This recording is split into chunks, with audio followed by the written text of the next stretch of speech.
मुगल काल। बाबर। मुगल मुगल तातार देश की जंगली जाति के थे और झुंड बांधकर इधर उधर घूमा करते थे। चंगेज खां ने उन्हें संगठित कर सभ्यता का पाठ पढ़ाया। 13वीं सदी में उन्होंने मुसलमानी मजहब कबूल किया और भारत पर कई बार चढ़ाइयाँ की। अंत में तैमूर लंग की 6वीं पीढ़ी में बाबर उत्पन्न हुआ, जिसने दिल्ली के तख्त पर अपना अधिकार जमाया। बाबर बाबर का जन्म 1482 ईस्वी में हुआ था।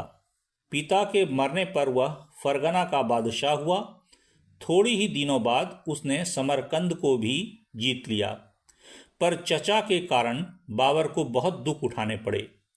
दोनों राज्य उसके हाथ से निकल गए, पर बाबर ने साहस नहीं छोड़ा। अपने अपूर्व साहस और वीरता से उसने सन 1504 ईस्वी में काबुल में नया राज्य स्थापित कर लिया। साथ ही गजनी और कंधार को भी कब्जे में किया। पानीपत की पहली लड़ाई। इब्राहिम खां लोदी की दुष्टता से पंजाब का शासक दौलत खां लोदी बागी हो गया। मेवाड़ के राणा संग्राम सिंह ने उसका साथ दिया। दोनों ने मिलकर बाबर को भारत पर चढ़ाई करने के लिए न्योता दिया। बाबर इसके लिए मुस्तैद बैठा था। वह कुल 12,000 सिपाही लेकर भारत में आया और दिल्ली की ओर बढ़ा। इब्राहिम ने जब बाबर की चढ़ाई का हाल सुना, तब वह भी 1 लाख फौज लेकर पानीपत की ओर चला। पानीपत के मैदान का भारतीय इतिहास में खास स्थान है। 1526 ईस्वी में इसी मैदान में दोनों सेनाओं की मुठभेड़ हुई।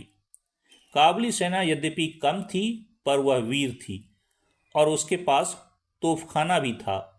इससे इब्राहिम की हार हुई और दिल्ली पर बाबर का अधिकार हो गया। बाबर बादशाह हुआ और लूट का माल अफसरों, सिपाहियों और साथियों को बांट दिया गया।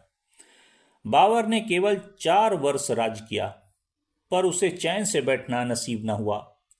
उसके सरदार और सिपाही काबुल लौटने के लिए बेचैन रहते थे और पठान राज्य छीन लेना चाहते थे, पर बाबर की दृढ़ता के सामने किसी की एक न चली। राजपूतों से युद्ध। मेवाड़ का राणा सांगा या संग्राम सिंह हिंदू राज्य कायम करने की धुन में था। उसने जिस आशा से बाबर को बुलाया था, वह पूरी ना हुई। उसने सोचा था कि बाबर लूटपाट मचाकर और दिल्ली की बादशाहत बर्बाद कर लौट जाएगा, पर बाबर ने खुद बादशाह बनकर राणा के आशा पर फानी फेर दिया। इसलिए अब राणा ने खुद ही बाबर से लड़ने की ठानी। उसने एक बड़ी सेना इकट्ठी की। राजपूताने के सब राजाओं ने उसे सहायता दी और लोदी खानदान के सब सरदार भी अपनी अपनी फौजें लेकर उससे जा मिले। 1527 ईस्वी में वह कोई 1 लाख सेना लेकर बाबर से लड़ने चला। बाबर भी अपनी सेना बटोर कर आगे बढ़ा। फतेहपुर सीकरी के निकट दोनों का मुकाबला हुआ। राणा की विशाल सेना देख बाबर तनिक न घबराया। इसने कभी शराब न पीने की प्रतिज्ञा कर ईश्वर प्रार्थना की। सिपाहियों को खूब उत्साहित किया, फिर लड़ाई का बिगुल बजा दिया। बड़ा ही भीषण युद्ध हुआ। राजपूत हार कर भाग गए। इसके बाद ही बाबर ने चंदेरी भी जीत लिया। 1529 ईस्वी में बंगाल और बिहार के अफगानों को हराकर यहां भी बाबर ने अधिकार कर लिया। हुमायूं का बचाना। कहते हैं बाबर ने अपने प्यारे पुत्र हुमायूं को बचाने के लिए उसके बिछावन के चारों ओर घूमकर उसके रोग अपने ऊपर डाल देने की ईश्वर से प्रार्थना की। इस प्रकार धीरे धीरे हुमायूं अच्छा हो गया और 1530 ईस्वी में बाबर की मृत्यु हो गई। इस समय बाबर का राज्य आमू नदी से बंगाल तक और हिमालय से मालवे तक फैल चुका था। बाबर का चरित्र। बाबर अत्यंत वीर, धीर, साहसी और मेहनती था। कठिनाइयों से डरना उसने सीखा ही न था। वह ऐसा मजबूत था कि दोनों कांखों में 2 मनुष्यों को दबाकर कोठे पर चढ़ जाता था।